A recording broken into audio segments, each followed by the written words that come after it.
هیواد کې د وروستیو واورو د اورښت له امله ستونزې او ننګونې.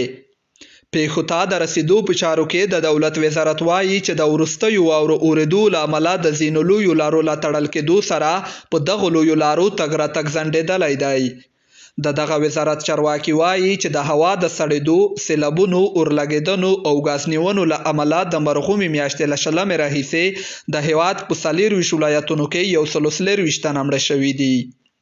پیښو ته د رسیدو په چارو کې د دولت وزارت ویان شفیع الله رحیمي وویل په 24 ولایتونو کې 126 تنه شهیدان شوي او څه باندې 50 کورونه په بشپړ او نیمه توګه ویجاړ شوي دي. د ټولګټو وزارت ویان حمید الله مصباح د لویو لارو د تړلو په تړاو وایي ډیری لویې لارې د ټرافیک پر مخ پرانیستې دي. یوازې د کابل جلال آباد لویه لار د ماهیپر په تنګي سیمه کې بنده شوې وه چې په سیمه کې ټیمونه موجود وو.